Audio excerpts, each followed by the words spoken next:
tutorial today using the Gilded Glamour box from my friends at PotomacBeads.com. This was the box for July 2023, and it had a bunch of reds and golds and even some purpley pinks and blacks and some of these jaspers. So a lot of cool things. Check out the haul video that I posted earlier this month. Now for the project, I'm thinking I'm going to break out my beading needle, and I'm going to use some wildfire thread, some of the seed beads here, and maybe some of these faceted rounds in the Aztec gold with the clasp, the lobster claw clasp, and the disco balls with these squares and the pearls here. Got some gold plated crimp covers. Still kind of fleshing out my design here, but what I think I'm going to do definitely is make like little miniature beaded beads with the red pearls peeking out through these gold beads right here. So if you've not seen my video when I've made the beaded pumpkins, that is kind of the technique that I'm going with, but on a much smaller scale. Anytime I'm going to do like a beaded bead, typically either I use a very tiny gauged wire of artistic wire, or I will use the wildfire or fireline thread to be able to kind of weave it or wrap it, so to speak, with thread. But I have this size 10 beading needle, and I'm going to grab my thread here. And this is where those big eye beading needles come in handy for those that are like me and might be a little sight challenged. A tip that I learned from one of my instructors way back in the day was to flatten the tip, because the fireline and the wildfire have a texture to it that you can flatten in order to get through the eye of your needle. Then I pull it down. Now this wildfire that I'm using, it does not need to be conditioned. If you're using like a Nemo or Namo, I don't know how to pronounce it, if you're using that kind of thread or whatnot, you've got to be careful because you might need some kind of wax coating in order to condition. So several of my beaders use beeswax. You can use whatever is on the market. I'm not really much into bead weaving per se to be an expert in teaching that, but I know that's what I've been told before when I have taken classes, as well as trying to work on some just small scale projects.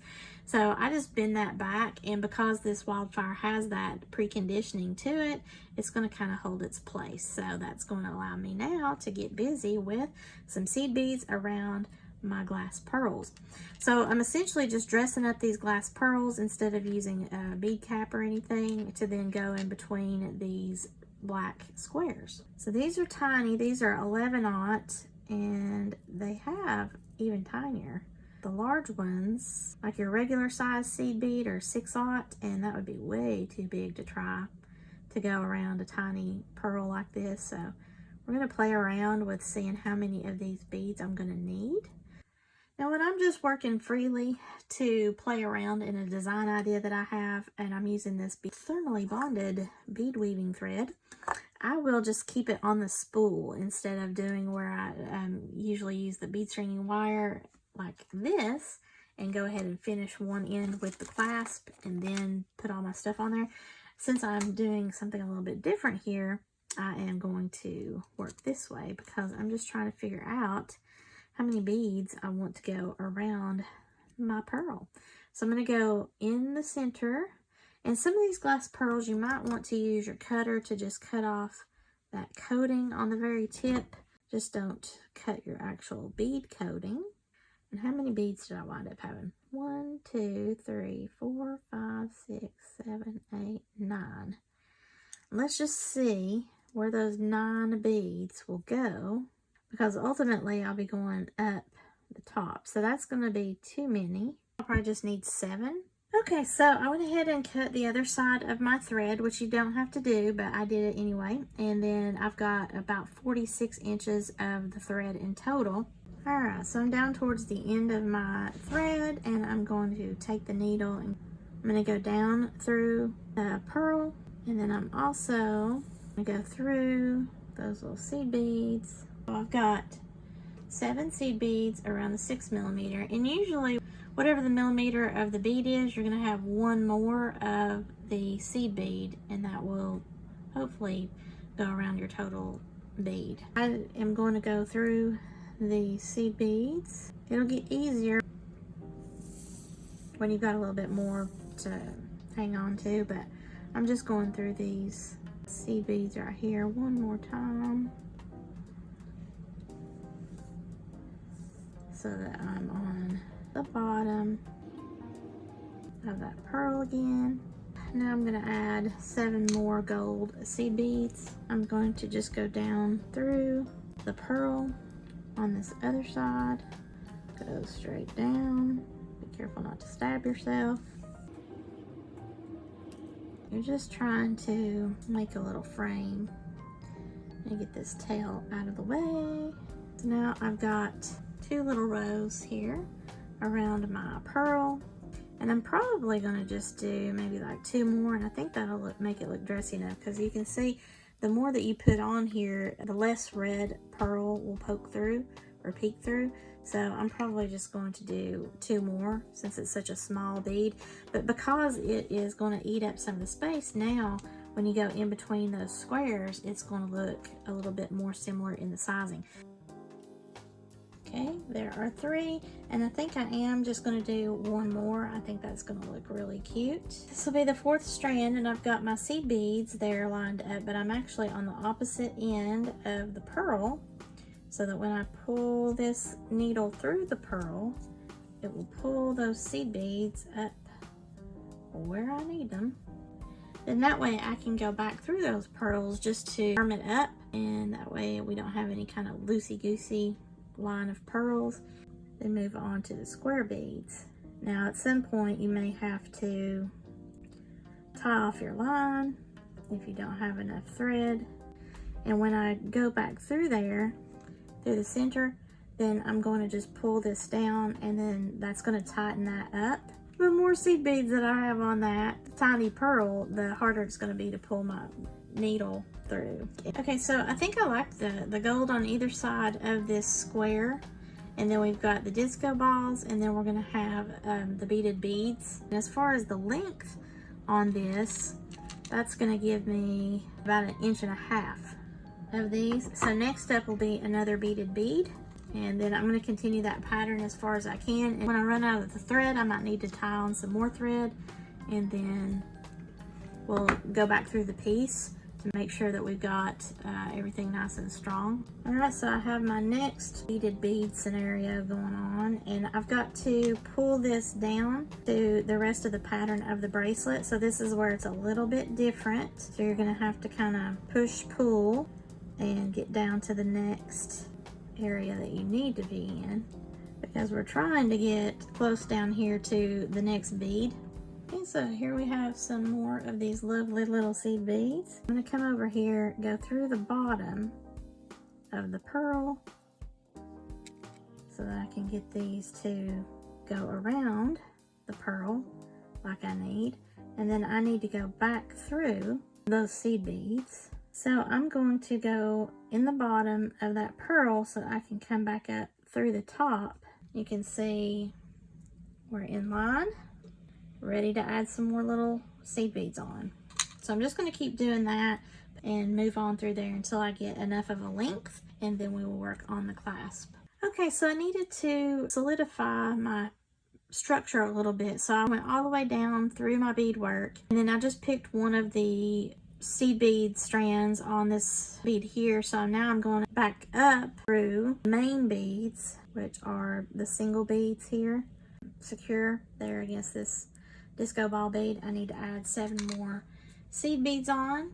If it starts getting too much for you, like with me and my carpal tunnel, get your pliers to help you out. Everything is together there. And just follow that pattern, but you can see how cute that looks. Now for this length of the pattern here, when I lay this back on, we are at just a little over 1.5 inches. Gonna do a couple of sets of those, and we'll look about putting a clasp and something for that to grab onto. I came back down my beadwork and I went back up one of these golden seed beads, and now I'm back through the center of that pearl to attempt to come back through. I'm trying to get through. Now I'm through the silver, and I need to go through the gold. So I'm going to go ahead and pull this out, making sure that I don't get wrapped up in my other beadwork, and try to fit into the gold bead and the black bead and that gold bead and the silver bead. And it's almost, there we go. And doing the back beading, it's strengthening the beadwork, but it's also bringing that beaded bead closer to whatever bead is next to. On the end of this piece, I've got 4 inches of thread. I'm trying to look about my size 7.5 bracelet. I think this will do it on this next leg. So I've got a beaded bead. I need to have a disco ball. Then just continue this pattern, and this is going to be the last before we try to finish this off.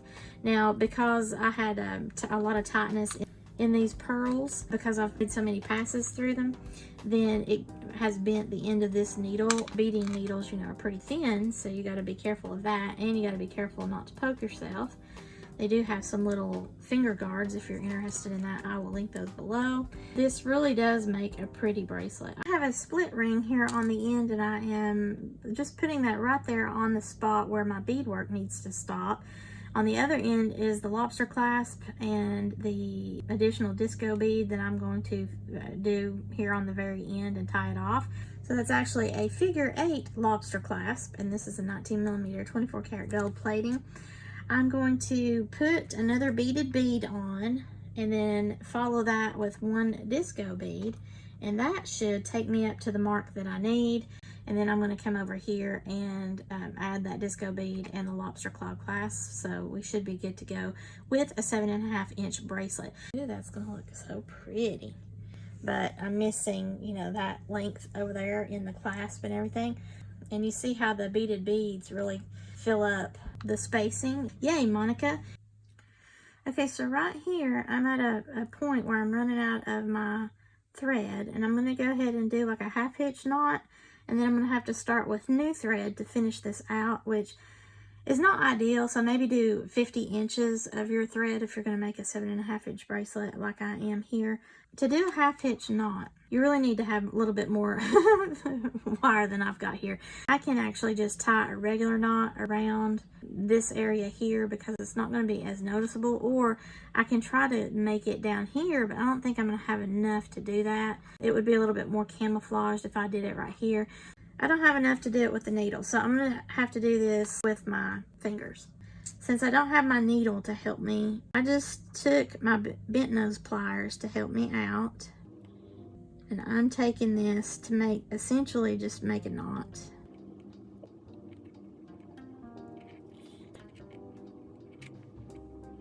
It's as close as possible of being camouflaged.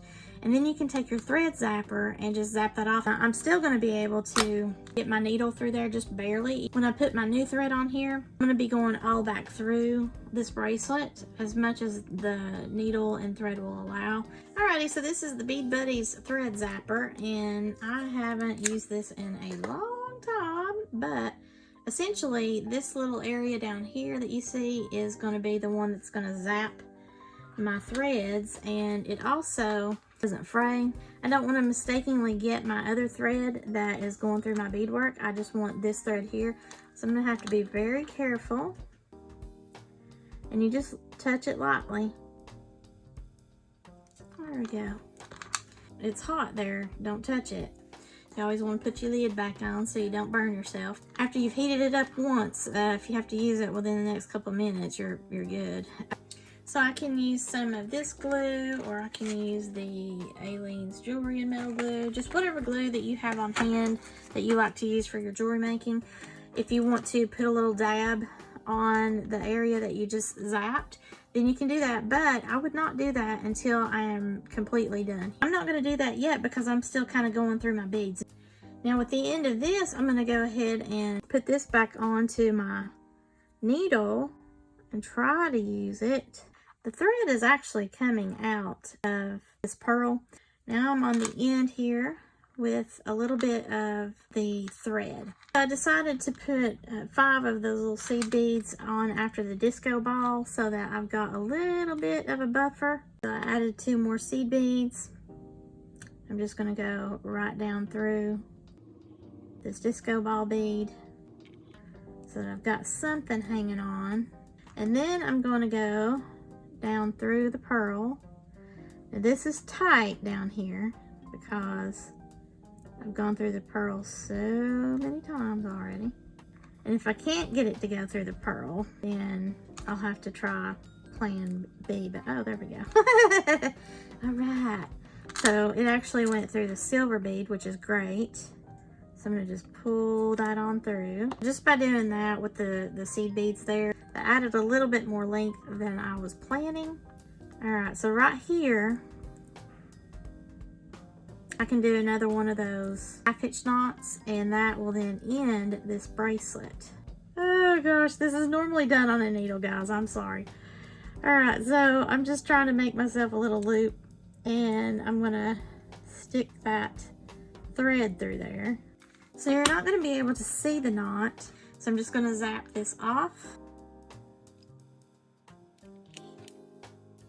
Is a bracelet with a split ring on one side, and I think that turned out cute with the little seed beads here. As far as being able to hold it, it's just cute. You don't have to do that, and actually I could have used a wire guard if you prefer to do that, especially since that's going to have a lot of wear. So you know, maybe that's something that you might prefer to do there. But now I'm going to just test it before I put the clasp on, and it's going to need every bit of the clasp and that bead. I'm going to put some thread on.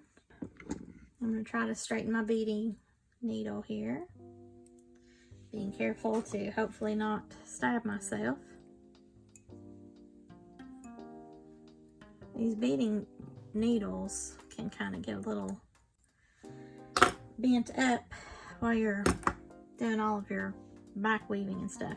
I have painstakingly gotten the thread onto the needle once more, and this is to just start from the bottom all the way up to the top so I can put the clasp and the final bead on there.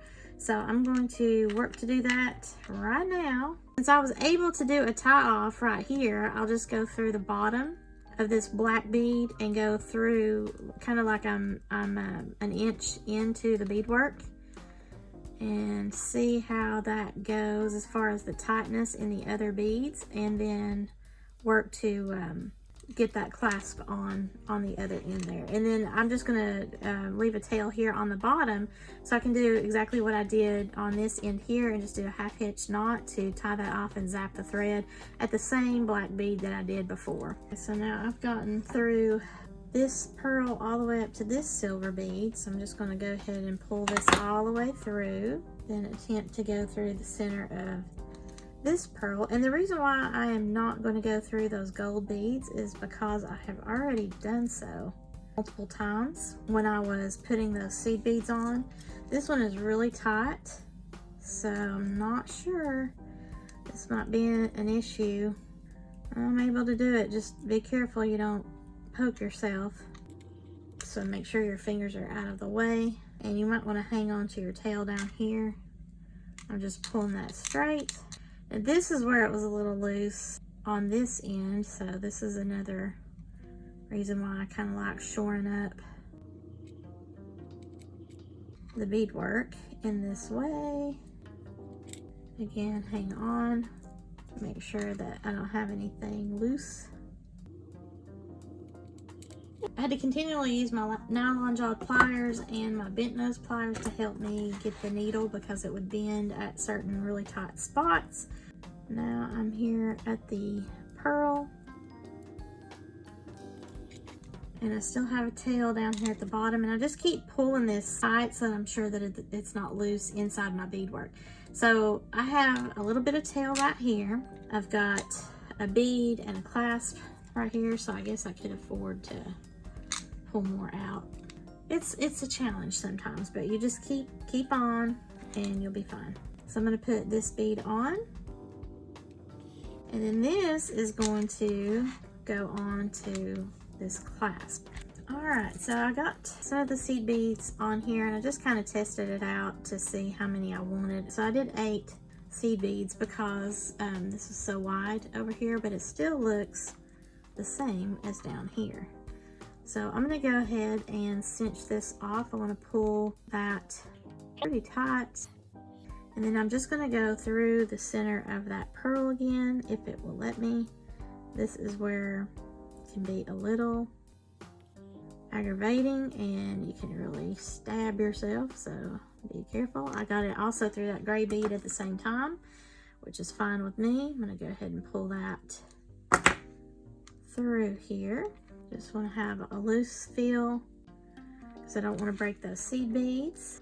And I think I'm going to go ahead, go through the gold and come out the other side here of the black bead.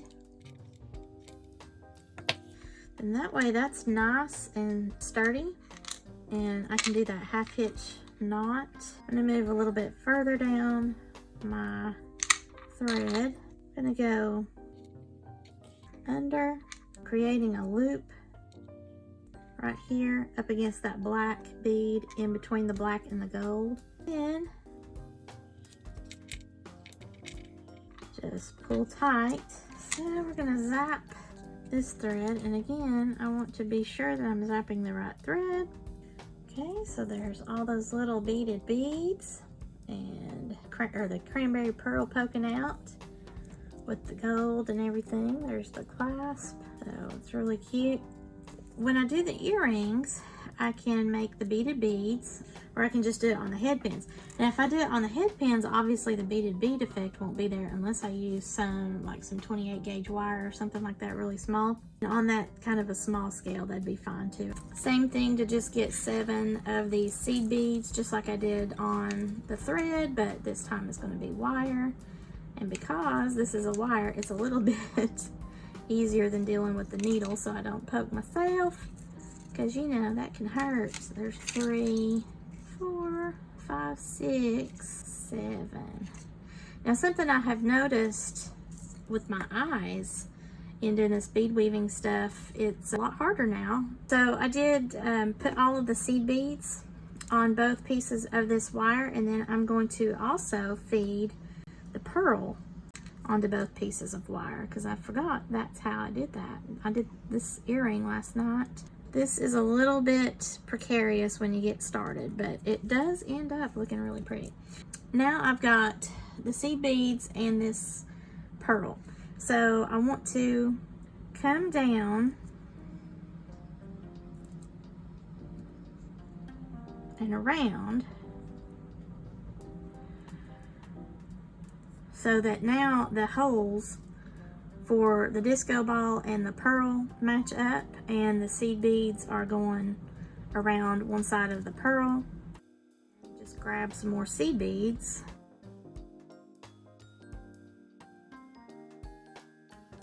Have to have help with your pliers so that you can go through the pearl. Okay, so I'm trying to feed this next wire through the pearl. That's putting it nicely. Just use your nylon job pliers here to try to get it situated yet again. Okay, there's the wire coming through. Now I'm just tightening this up with my nylon job pliers, because at first it's going to look kind of weird, but because it's on wire, you'll get it shaped the way that you want it. Alright, so here's a third strand of the seed beads, and I'm trying to go down the center. I had to do a little finagling because the wire, although it's 28 gauge and really tiny, 4 times passing through this 6mm pearl is just too much. So what I wound up doing for 2 of these was going through the pearl via the disco bead here, so it would pull those 2 together.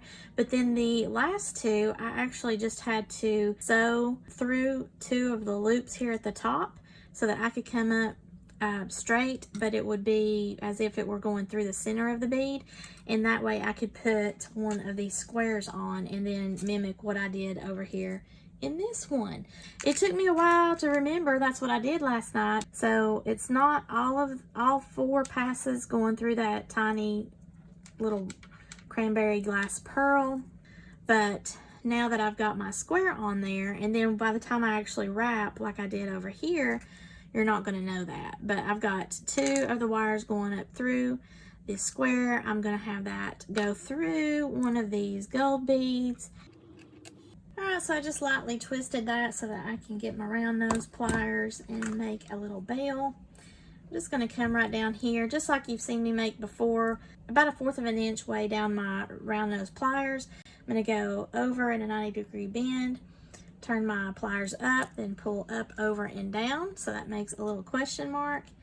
Put this back on, but this time on the bottom. Turn it around so the wire's facing me when I pull it towards myself.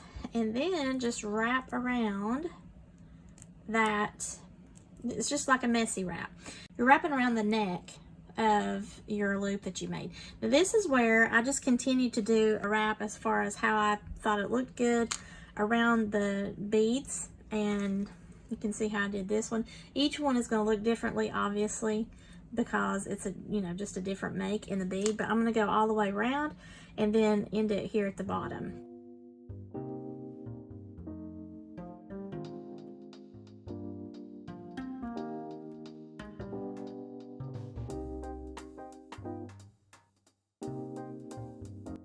So that's, I mean, pretty matchy-matchy, but not, you know, it's not going to obviously be exact because it's handmade. So then I'm just going to come over here with my flush cutters. I'm going to get right here on the edge to trim those off. Then just to be sure that I don't have anything poking out, I'm going to go in here and then just tuck in those ends. If you have any kind of an issue, you can take a metal nail file and just file the tips of that, or you can take your round nose pliers, if you have one of those needle nose pliers, and then just kind of go in on itself. I've got both of these here, just on the tip, and then, oops, maybe not that much. But now when I go to push those down, it'll be a little bit more curled inward, and I won't have to worry about it scratching anyone's ear. So in order for this to go on my ear wire, my loop actually needs to be facing the other direction. So I'm just going to take my bent nose pliers while I'm holding on to the ear wire and turn that loop. There we go. Then get my ear wire, open that up. I want to put, this is going to be the front of my earring, so I'm going to put that on the way that the loop of the ear wire would be coming out of my ear. And then there's my little earring. Looky there. And if you need to shore that up a little bit, there you go. Just take your round nose pliers and fix whatever wonkiness is happening. Oh my gosh, this was crazy. But ultimately, you know, it was a labor of love and it looks great. Here is the bracelet and the earrings that I did using the Gilded Glamour Potomac Beads box for the month of July 2023. This was fun. I had no idea what I was going to make with these. I think I went a little bit overboard because I resurrected some bead weaving skills and some wire wrapping skills, and it got a little bit too much for me last night. However, ultimately, the end product it makes me very happy. So I liked the effect that the beaded beads had, and to me, it definitely looks like Gilded Glamour. So I like it. Now, I've got a ton of beads left, so I mean, I've got all sorts of things that I can make, but again, this isn't necessarily meant to be a kit per se, but you can see I was able to turn something into a bracelet and earrings. That's the cool thing about the treasure box from Potomac Beads, is it can just go into your beading stash, or sometimes, you know, you may have like colors or textures or patterns and you can make something completely right out of the box. It's just a surprise every month. The bracelet I've put together using that wildfire thread, so if I wanted to, I could put an extender onto this split ring here in case someone wanted a little bit larger of a bracelet. Since this is on wildfire thread, it's not like I can easily extend the bracelet. I mean, I could, but you know, who's going to do that after you've gone through all of this, right? So just put an extender on there for anyone that might be interested. But I liked how my little beaded loops turned out here on the end to grab hold of the split rings instead of just having it directly onto the beads. Some people just put jump rings straight onto, like if they're going to have the little beaded bead right here, they would just put that straight onto the thread itself, but I don't really like doing that. I like to have it, if it's going to be called Gilded Glamour, we need it to be a little bit more dressy, right? The black and the polka dots with the red and the little disco balls and everything, I think that really turned out cute. I didn't use the thread on my earrings. I used the wire, the 28 gauge wire. So I think those turned out really pretty and they look so cute with that bracelet. So what do you think? Let me know below in the comments. So if you like this video, please give me a thumbs up and share this with any of your jewelry making friends that might be interested in Potomac Bead or their monthly subscriptions, the treasure box or the kit editions. I have the treasure box here. I would appreciate you getting the word out. I will have, of course, all of my links below. Those are my affiliate links, and I appreciate you sharing those as well. Thank you again to Potomac Beads for sending me this beautiful box. If you've not already subscribed to my channel, please do so. And as always, thank you so much for watching, and have a sparkle-rific day, y'all.